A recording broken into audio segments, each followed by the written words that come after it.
तो लोग कहने लगे ईसाई धर्म बड़ा बुरा है। पर ध्यान से देखें तो हर धर्म में शराब पीने की प्रथा है। जहाँ इस्लाम धर्म में शराब का बहुत बड़ा निषेध है, शराब पीने की मनाही है, पर जन्नत में तो शराब की नदियाँ बहने वाली हैं। फ्रांसिस अगर कह रहे हैं कि ईसाई धर्म में कहा है, तो केवल एक धर्म की बात नहीं है, हर धर्म में, हर मजहब में शराब पी जा रही है। प्रमुख पोप फ्रांसिस ने कहा कि शराब बहुत ही अच्छा पदार्थ है और ईसाई धर्म में से पीने का विधान है, भगवान की देन है। तो लोग कहने लगे ईसाई धर्म बड़ा बुरा है। पर ध्यान से देखें तो हर धर्म में शराब पीने की प्रथा है। हर धर्म ने शराब को अच्छा कहा है और हर धर्म ने शराब को बुरा भी कहा है। ऐसा नहीं है कि ईसा ने शराब को बुरा ही नहीं कहा। ईसा से लेकर कृष्ण से लेकर जितने भी दार्शनिक विचारक हुए, सब ने शराब को मना किया है। पर वहीं धर्म ग्रंथ शराब के समर्थन में है। जहाँ इस्लाम धर्म में शराब का बहुत बड़ा निषेध है, शराब पीने की मनाही है, पर जन्नत में तो शराब की नदियाँ बहने वाली हैं। जहाँ स्मृतियों में कहा है कि मद्यपान मना किया गया, वहाँ क्षत्रिय को अगर थोड़ा बहुत सुरापान कर भी ले तो कोई मनाही नहीं है, उसके लिए उचित है। तो ऐसा है क्या? पर बात यही है, क्योंकि शराब तो आदमी की ज़रूरत है, शराब मनुष्य की आवश्यकता है। बिना शराब के मनुष्य रहेगा कैसे?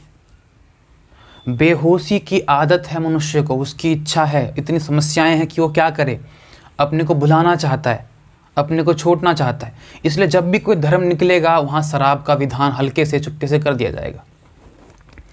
बड़े पैमाने पर विरोध किया जाएगा, शराब नहीं पीनी चाहिए, पर जन्नत में तुम्हें शराब ही मिलने वाली है। स्वर्ग में नदियाँ बहेंगी शराब की, स्वर्ग में सोम मिलेगा। वैदिक धर्म जिसके आधार पर हिंदू धर्म बना है आज, जो हिंदू धर्म जो उसकी शिला है, आधार है, वैदिक धर्म है, जो उसमें यज्ञ हुआ करते थे, सोम याग, तो एक सोम नाम का द्रव्य पीने योग्य था, जिसे पीते थे। वो सोम कुछ और नहीं है, वो सोम मादक ही है।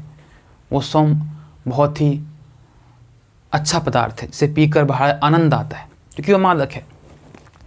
याग भी हुए, यज्ञ भी हुए, एक तरफ मना भी करते गए कि शराब का निषेध है, शराब नहीं पीनी है, और उस तरफ पीते भी गए, काम भी चलता गया।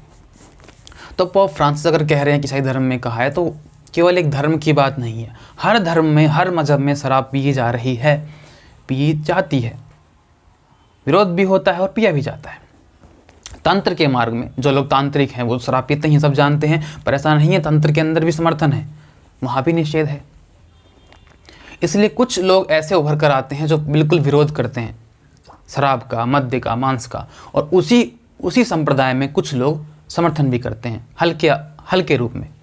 रामकृष्ण परमहंस के विषय में जानते हैं कि वो बंगाल से थे, तो वो अपने जीवन तक मच्छी खाते ही रहे, मछली वो खाते थे, हालांकि बहुत ही उच्च अवस्था के दार्शनिक थे। पीस पिलग्रिम नाम की जो लेखिका हुई, दार्शनिक हुई, उनसे जब पूछा गया मद्य और मांस के विषय में, तो उन्होंने कहा जो साधक लोग हैं वो इसका सेवन ना करें, पर जो सामान्य जीवन जीते हैं वो कम से कम प्रयोग करें, पर कर सकते हैं, उनके लिए निषेध नहीं। पर जो साधक हैं उनके लिए अवश्य ही निषेध है, वो तामसिक भोजन ना करें, मद्य मांस सेवन ना करें। भगवान कृष्ण ने भी गीता में मना करने का विधान किया है। जहाँ तक इंद्रियों को संयम में करने की बात है, वहाँ मद्य जैसी चीज़ तो पान की ही नहीं जा सकती। मनुस्मृति में मनु भी मना करता है इस बात के लिए कि मद्य का पान नहीं करना चाहिए, मादक द्रव्य है, बुद्धि लुम्पते द्रव्यम, बुद्धि को नाश करने वाला द्रव्य होता है। अन्य स्मृतियाँ जितनी ही बनी वहाँ सब जगह। मोहम्मद साहब भी जब प्रवर्तक हुए और इस्लाम के, और जब उभर के आए, तो उनने भी यही कहा कि इंसान को शराब नहीं पीनी चाहिए, मना ही किया। फिर शराब आगे चल क्यों रही है? तो बात ये आती है कि जो लोग धर्म की मान्यता पे चलते हैं उनकी तो बात छोड़ दी जाए कि धर्म अगर मना करेगा तो मना भी ऐसे करता है कि यहाँ मत पियो, जन्नत में मिलने वाली है, यहाँ ना पियो, स्वर्ग में मिलने वाला है, ऐसे मत पियो, यज्ञ में मिलने वाला है, यज्ञ में सोम का पान कर सकते हो। तो धर्म की जो मान्यता पे चलते हैं उनका तो कोई आधार नहीं है।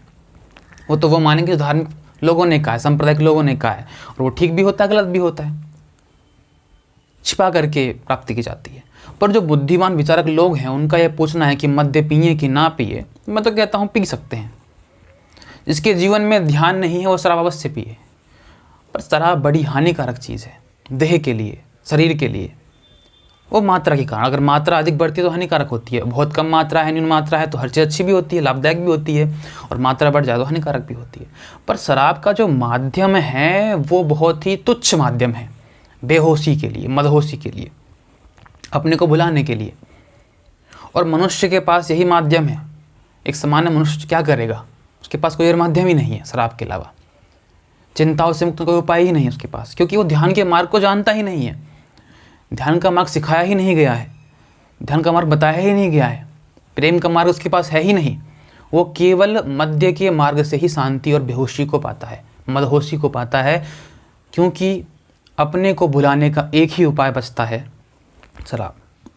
और अपने को भुलाने की मनुष्य की इच्छा स्वाभाविक है, आवश्यक है, क्योंकि मनुष्य इतना डरा और निर्भय ना होने के कगार पे है, निर्भय होना नहीं चाहता, डर के रहना चाहता है, दब के रहना चाहता है कि उसे अपने को भूलना पड़ेगा। अपने में गुम होने की जगह, अपने से हटने की जगह, अपने से परे होने की जगह अपने को भूलना चाहता है। इसीलिए मनुष्य ध्यान की ओर ना जाकर शराब की ओर जाता है, और आगे भी जाएगा और जाता ही रहेगा जब तक मनुष्य अपनी स्वाभाविक इच्छा को ना जान ले, ध्यान को ना जान ले, अध्यात्म को ना जान ले। इसलिए शराब पीने के लिए पोप फ्रांसिस कहते हैं या और धर्म कहते हैं, बात वही है, ध्यान जब तक नहीं उदय होगा तब